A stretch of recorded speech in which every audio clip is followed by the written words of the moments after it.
All right, Kevin back with you for another episode of the Million Dollar Relationships Podcast. And today I'm here with Samyr Laine. Samyr, welcome. So awesome to have you on the show today. Thank you. Thank you. It's a pleasure to be here. Thanks for having me. Yeah, I've been looking forward to this, man, especially after our first conversation we had a few, probably about what, week and a half, 2 weeks ago we Yep. talked. Yeah. And Almost exactly 2 weeks. Yeah. and uh, and I'll tell you, I want to start off by giving a shout out to the folks at the Quoted platform, but specifically Alexandra. So Alexandra, is she like your PR person, or is she internal, external? What? Yeah. Yeah. External. She's with Okay. Ludington Media. So Okay. Olivia, Alexandra, and Luke are a team, and they're a phenomenal team, and they've helped us out tremendously and helped me make great new relationships like this, actually. Well, I just got to meet Luke right before we started the record button. He hopped on Yep. Zoom just to make sure we were all connected. And then Yeah. Alexandra, I will tell you, she does an amazing job of Yes. talking you up, Samyr, because when she messaged me on the Quoted platform, and I'm just like, heck yeah, I'd love to have a conversation with Samyr and get to know him a little bit and stuff. Yeah. And of course, we got to do that. And now here we are doing the podcast interview. But Absolutely. you have a couple things. I mean, we're definitely going to talk about the business that you're in now and what you Yep. do and all of that kind of stuff. But you've got some things in your past that, like, really, like, when Alexandra reached out to me, and one of the things she said was, she goes, "Well, Kev, Samyr, he used to be." He was freshman college roommates with Mark Zuckerberg, and Yeah. I'm like, oh. I was like, that's pretty interesting. And then when you and I got to connect, you made the comment to me that, yeah, I was user number 14 on Facebook. And I'm like, Yeah. I don't know what user number I am, but it's a long ways from 14. Yeah, no, hey, and that was a couple billion users ago, and almost 25 years ago now that Yeah, right. Mark and Little I first water under met. the bridge since Yeah, then. yeah. So it's been a while, but definitely a fruitful relationship, and Mark and I remain friends to this day, which is, you believe it or not. That is awesome. That is awesome. And you know what? And what a testament right there Yeah, to the power of right relationships, which of course is what this podcast is all about. absolutely.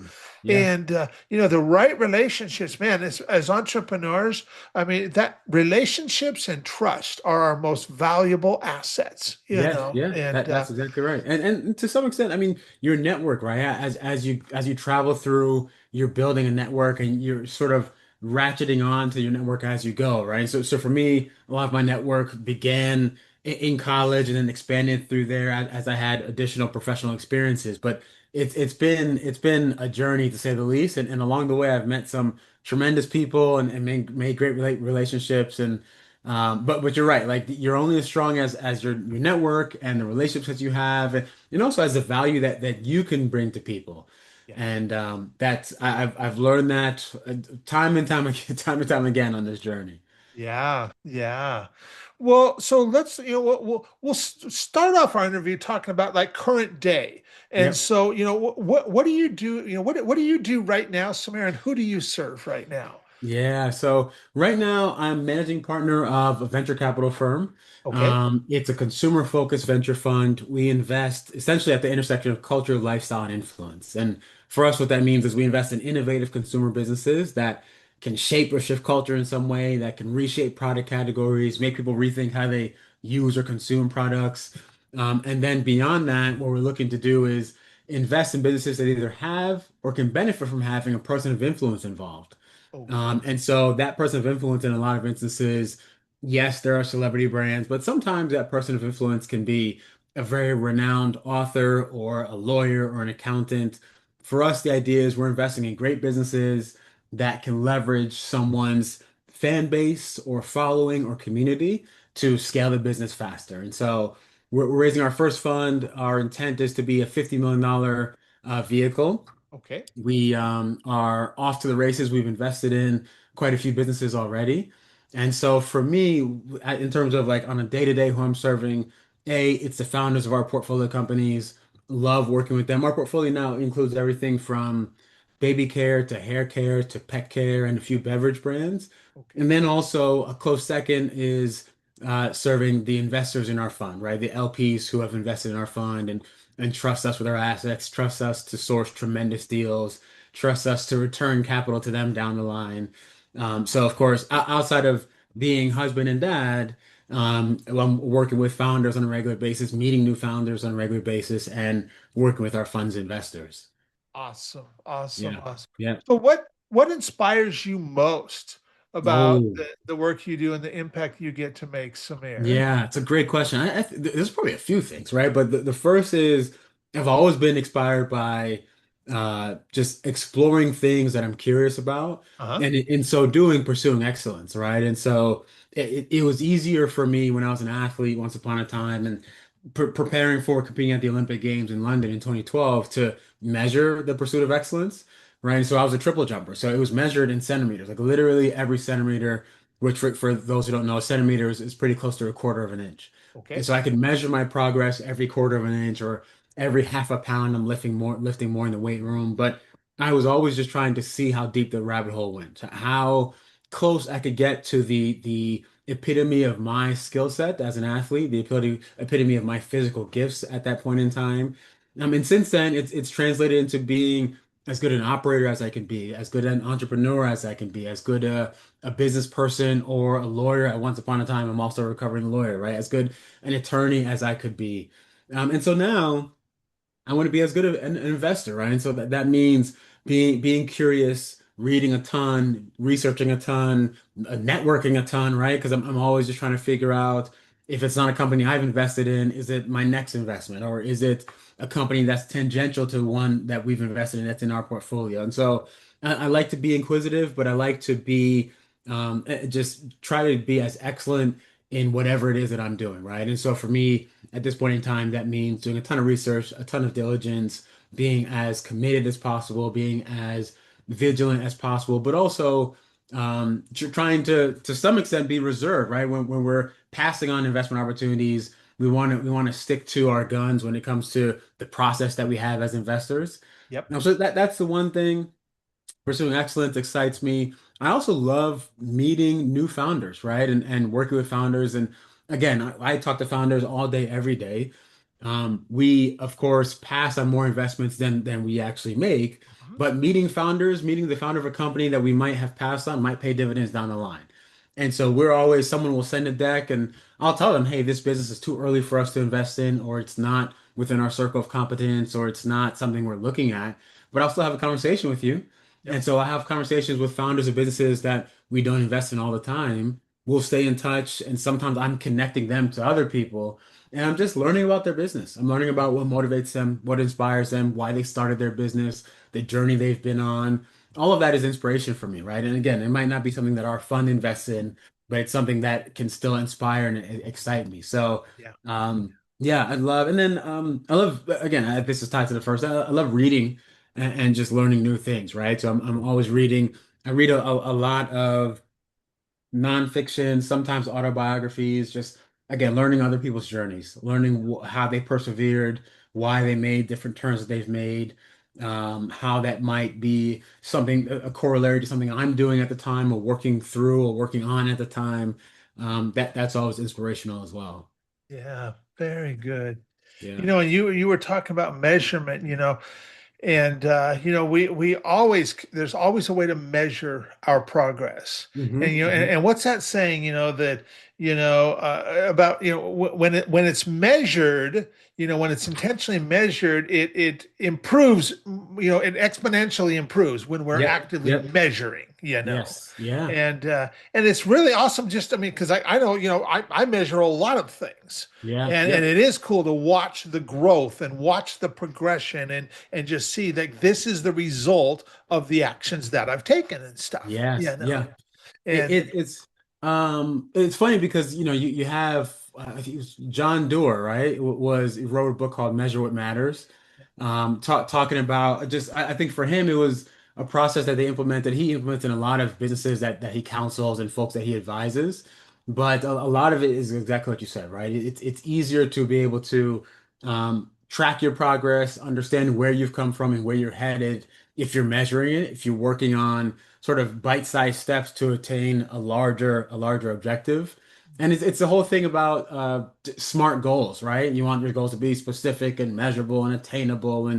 and all of those things, right? And Yeah. achievable, relevant, and I think time bound, right? So you have smart Yes. goals, Yes. They and have a that's deadline. how you, Yeah. yeah, exactly. So yeah, all of that makes a huge difference. And it's for me, again, it's how I operate on a day-to-day basis. It's how I've operated for a long time. Even when I was an athlete, I was working on very bite-sized, microscopic each day I want to achieve this thing, and each day works into a larger week goal, and that week goal learns what looks into a larger goal. Now my objectives aren't necessarily as bite-sized, but I'm still trying to measure them. I'm still trying to measure them, and it pays dividends because you can keep track of things much better. Yeah. Yeah. Well, Yeah, let's like backtrack a little bit, and yeah, let's talk about how you got here. How did you get into this? Because there's a 25-year window here from like we where when Alexander reached out to me and told me, yes, Samyr used to be roommates with Mark Zuckerberg yep, at Harvard and stuff. And like, how did you get from like get in college to yep. what's the progression? How did you get to doing what you do now? Share some of that story because I already know and you shared some with me, and it's really fascinating, and I want to make sure Yeah. our listeners get to hear Yeah, it. yeah. Well, I won't go through the entirety of it. I'll try not to be too boring. But went to after college, got a graduate degree, a master's degree at the University of Texas, and then went to law school. After law school, had a 10-year professional track and field career, Okay. which included going to 7 world championships, finishing 10th at the 2012 Olympic Games.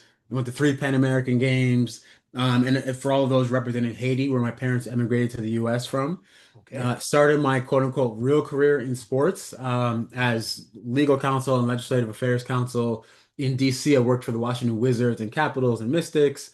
I moved home to New York, where I'm originally from. I worked at Major League Soccer for a bit before I had a recruiter reach out and make me an offer I couldn't refuse. And that offer was essentially that Jay-Z was looking for someone with my skill set to handle operations at Rock Nation, which is Jay-Z's management, production company, record label, and so on and so forth. And so I left the sports world, and I'd gone to law school to actually end up in sports. I was very happy where I was. My Okay. objective in going to law school was to end up working in sports and to be either a sports lawyer or work at the intersection of sports, business, and the law. Mhm. And so I left that to go to Rock Nation and become an operator. And that was a tremendous pivot for me. And so since then, I haven't necessarily practiced law, so it's been a while now. But I got to grow as an operator, right? Just understanding what makes businesses tick, making sure the right trains on the right tracks at the right time, building brands, working on marketing plans, working on supply chain efficiencies and optimization, and all of those things across a slew of brands because under Jay-Z's umbrella, he has everything from cognac to apparel to consumer tech. And Okay. so I got to work on all of that. Got to work on all of that.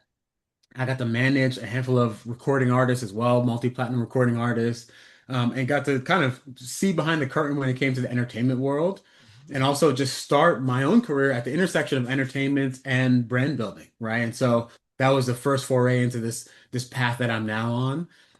Worked at Rock Nation for a couple of years. I left there to come to the West Coast and join Westbrook Inc., which is Will Smith and his wife Jada Pinkett Smith's media and production company. I joined that in a very similar capacity. And again, it was SVP of operations, help oversee operations for the entire enterprise. And Okay. after about a year and a half, I jumped over to oversee their consumer product division. And in that role, led a team that did everything from incubating new brands from scratch to licensing, e-commerce, IP monetization, and the like. And also, aside from working with the Smith family on their own entrepreneurial and consumer endeavors, I got to work with a handful of non-Smith family talent too. Everyone from Pelé, the soccer player before he passed away, to Patrick Mahomes and DJ Jazzy Jeff. Okay. And again, helping them to try and be entrepreneurial. On along the way, I'd grown as an operator myself and as a brand builder and as just as someone who understood what made consumer brands tick. But that led me to where we are in this venture fund, which is sitting at the intersection of consumer brand building and the idea of building brands and leveraging talent, famous faces, people with followings, but doing so in a way that married the professional investing world, right? And as a professional investor, it's more about rigorous discipline and diligence. It's about passing on more pitches than you swing at, and so on and so forth. And what I realized, having been an operator, is that there's a gap between, hey, I know a famous person, and I'm going to go launch a brand with this famous person, and on the other side, trying to find a business that is innovative and solves a problem and is scalable and has a point of differentiation and a moat to support, and all of those checks all of those boxes, right? And so for us as a fund, we're combining those two worlds. We're looking for tremendous, investable, scalable businesses that solve a problem and have a defensible moat. And then if we can stack the deck in our favor and leverage a person of influence and an audience with an audience and a following, well, thankfully we've got the background and the experience doing that better than most people do. And so the path to getting to where I am now as an investor has been a lot of my own lived experiences and the roles that I've had, and just seeing the gaps in the marketplace, and to some extent trying to skate to where the puck is going, right? And so I've had a role as an operator, and now I'm in the seat as an allocator and as an investor. But a lot of it is drawing from my past experiences, even to some extent as an attorney, right? And just trying to think a couple steps ahead, trying to preempt potential pitfalls and thinking about hypotheticals as an attorney would, and translating a lot of that into what I do now. It all kind of fits in even my time as an athlete, my time as an attorney, my time managing talent, my time building brands and operating brands, all the way to where I am now. And you're right. It does. It all ties in, doesn't it? All the experiences that you've had along the way, and all these, it all ties in to what Yeah. you're doing now.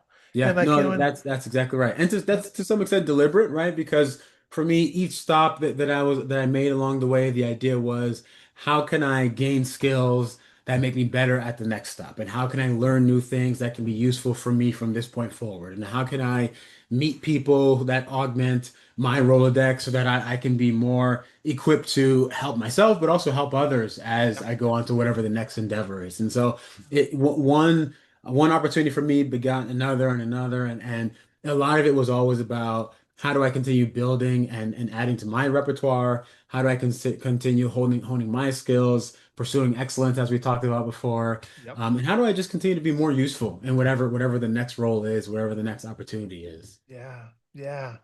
What's your vision for Yeah. Freedom Trail from your current vantage point, Samir? Yeah. Yeah, for me, as we raise this first fund, the goal for us is to eventually move on to a fund two, a fund three, a fund four, right? We Okay. want to be a firm that is a staple in consumer investing. We want to be a firm that is a staple when it comes to investing in culturally relevant consumer brands, brands at the cutting edge of what drives culture, and again, what's shaping what people are talking about, what people are using, consumer trends, and the like. And so this first fund is just the beginning, but the goal is, once we get through fund one, to move on to fund two, and so on and so forth. But to always just be the tip of the spear when it comes to what's driving things and driving and leading consumer sentiment. We want to be behind the most innovative and influential businesses and consumer brands going forward, and continue to be that. We want to continue to source tremendous, tremendous deals, but we also want to continue to demonstrate that talent-led businesses aren't necessarily exclusively about hype, but rather that when you harness talent the right way and in a smart way, and when you're digging a couple levels deeper than a lot of people typically do, you can actually work wonders, right? It's not just about, I've got this famous face who's a flash in the pan and this brand is built on them. For us as a firm, we want to continue to demonstrate that talent is always going to drive consumers. Been doing it since Steve Prefontaine was the face of Nike, right? So, but for us, the idea is there are smart ways to harness that talent, and pair them with innovative businesses. And we want to continue doing that with this fund and the next fund, and continue doing that with our first 15 investments, our next 15 investments, the next 30 investments after that. Yeah, yeah. Well, I don't know if you've noticed, I've been sitting here like writing down some couple notes because like you've been just saying stuff. And it's like, oh, I could maybe connect in with so and so, and just I got Yeah. stuff rolling around in my head, Yep. And Yep. so Yeah. No, I need to it's take notes appreciated. so I don't lose it. Yeah, no, and look, those connections. What I've realized on this fundraising journey for our first fund, and now running a venture fund, is that the relationships and the network you have Man, it cannot be overstated how valuable it is because for us on the investing side, first and foremost, our deal flow, right? How we source deals, how we access deals, the number of deals that we can look at, it's everything for us, right? Just having deals that either our own fund investors don't have access to on their own or other funds don't have access to, that gives us a leg up. And sometimes those deals come from people we've invested with, people we've invested in, friends, family, connections. Someone sees an article about us and they want to make an introduction, right? So just having access to tremendous brands and businesses to invest in, that's all the result of just having strong relationships. Yeah. And then beyond that, of course, pursuing new investors for our fund is also the result of phenomenal relationships. And sometimes one introduction is as valuable as a check in and of itself, right? Because an introduction might lead to another introduction, which leads to an investor. Yeah. And so, man, I have learned on this journey for the last year, about 2 years, two years and change, that our network, our relationships, it's literally everything as we're building this firm. Yeah. Yeah. Absolutely. Absolutely. Well, okay, so now that we've got a little bit of context set and Yep. listeners, have a little bit of idea of who you are and what you're all about, Samyr, I want to switch gears just a little bit. Yeah, And I want to start talking about the relationship side of this a little bit. And so, have absolutely. you ever been introduced to a person or persons who completely changed the course of your life or your business, Mm, so much so that much of what you have today would not be possible if not for this person or persons? And I'm just yeah. excited to hear your story and your experience around this topic of relationships. Yeah, that's funny. You know what? It's got I've got two such people. There are Okay. probably more than two, but two that come to mind immediately. One I'm still in touch with, the other not so much. The Okay. the first is my high school track coach, right? Who I still talk to on a regular basis. But it's funny because when I started track and field when I was younger, in seventh grade I was a distance runner. So I did the steeplechase, the 2 mile. I was very, very tiny. My singlet barely even fit on my shoulder. I kept pulling it up during the race. In eighth grade, I got cut from the track team, and I went and played tennis for a while. And when I came back to track and field at the end of my junior year, there was a new track coach there, and it was this track coach that A took a chance on me and recognized that I had at least a little bit of talent. B, this track coach introduced me to this weird, just different and very niche event called the triple jump, and just taught me the triple jump at that point in time and as a junior, and eventually worked with him all the way through my senior year. I think, finished third in New York State as a high school senior. And that event, the triple jump that I got introduced to by my high school track coach my junior year, is what led me all the way to the Olympic Games and top 10 in the world several years later. And so for me, I don't know if I ever would have a, even made it in track and field. B, even tried the triple jump, to be honest, right? I wanted to be a sprinter and everyone's watching the 100 meter and 200 meter. I had no idea what the triple jump was at that point in time. And so Okay. it was just this track coach who realized, I think watching me in gym class one time, that I had leaping ability, and said, have you tried this event? You should try it out. And it's the triple jump is kind of like hopscotch. You're doing right, right, left and going to the sand, or left, left, right and going to the sand. So it's not something that I think comes easy to anyone. It's in a lot of cases not an event that people even know exists in track and field. And so it was my high school track coach, Coach Burks, who again I still was at my wedding. I still talk to regularly. Introduced me to the triple jump, and that led me. I got to travel the world as a triple jumper, as a professional triple jumper. Wow. I've been everywhere from world championships in Moscow, world championships in Beijing. My first world championships was in Berlin in 2009. I competed at the stadium where Jesse Owens won four world championship or four Olympic medals. And so that was phenomenal. And then the second person was the boss that I had when I was at Rock Nation. She's now CEO of Rock Nation, Desiree Perez. But the time that I spent there, again, I think I hinted at it, right? The pivot I made from sports into consumer brand building and what I'm doing now. But just my time working with and for Desiree honed the pace at which I move at now, how I think nowadays, how I operate as an operator. Aside from just me pivoting from sports into brand building, the time I spent, and even to some extent, the people I met being in Desiree's orbit as well, that was a big deal too. And so nowadays, a lot of what I'm doing, the genesis of that is the time that I spent. alongside Desiree at Rock Nation. Yeah. Yeah. Yeah. Wow. Yeah. Wow. So you shared some of the experience, like you being able to travel the world Yeah. as a triple jumper, all because your coach just introduced you to this, Yeah. Yeah. and Yeah. look where that led. And I want to explore another kind of another angle of this. So what's an example of a situation where you personally, Samyr, got to make this really substantial impact, maybe even in the moment, maybe it surprised you a little bit, like you were just like, wow, look at what happened there. Yep. And yet, that would have never been possible if not for the relationship that you had with either one of these two people that you were just talking Yeah. about. What's an Wow. example of something like that where you were just empowered that way? Yeah, yeah. I mean, again, I keep going back to it, but Coach Burks introduced me to the triple jump and leading me down that path meant I got to represent Haiti at the Olympic Games, and for me it was big because I could have represented the U.S. being born here. I chose to represent Haiti. When we Okay. got to London, the U.S. Olympic team had almost 600 people. The Haitian Olympic team had six, Oh, and so wow. for us to be that much smaller, that look the country's a lot smaller, but just the caliber of athlete is night and day, right? And so, and it's odd to say, but to some extent, in comparison, Olympians are a dime a dozen here in the U.S., whereas in Haiti they're not. Yeah. And so, after competing in the first day of the triple jump competition, I qualified for the finals. That night, after qualifying for the final, I got a call from the president of Haiti at the time, and he called to say that he was proud, the country was proud.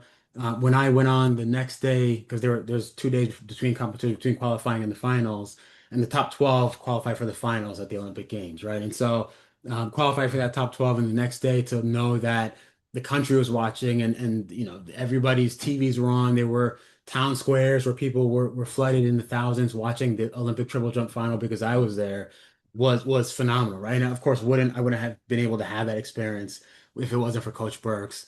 Even to this day, I've got a school and an orphanage that I'm on the board of. Every time when I do get to go down there or work with kids down there, it starts with my introduction to the triple jump, the path that led me on, my eventually becoming a world-class triple jumper and representing the country internationally.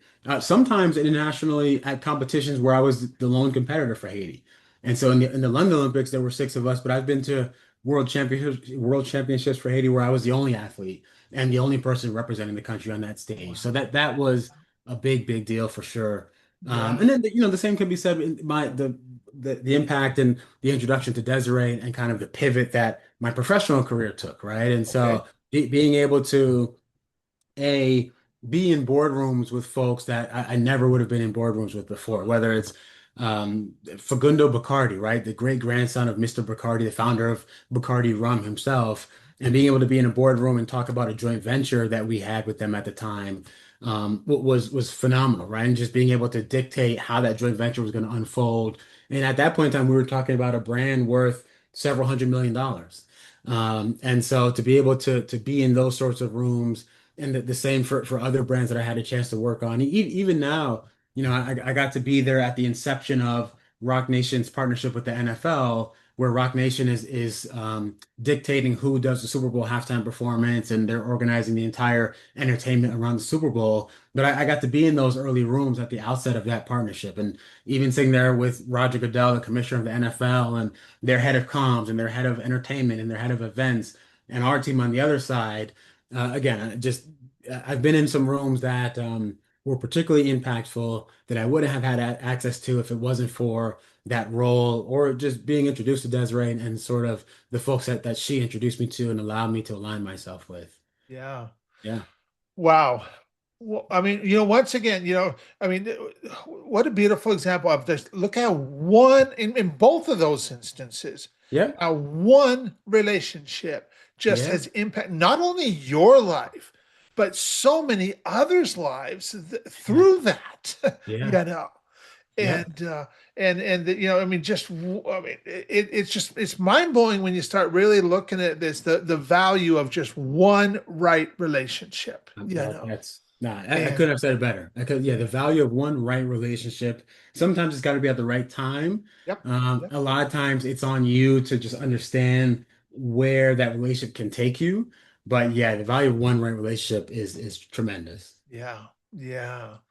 Well, for anybody that might be listening to this going, man, Kevin, I really love Samyr. I love who he is. I love how he shows up. Yep. And maybe some things that you've shared have caused somebody to think like, man, I'd really like to get in touch with them and stuff. Yeah.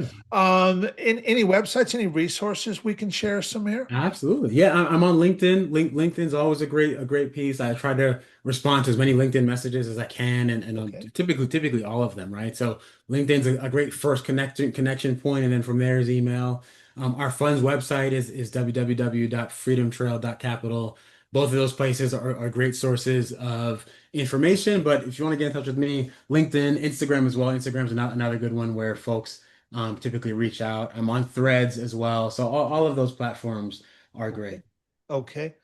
Any last thing that you feel led to share before we call it a wrap, Samir?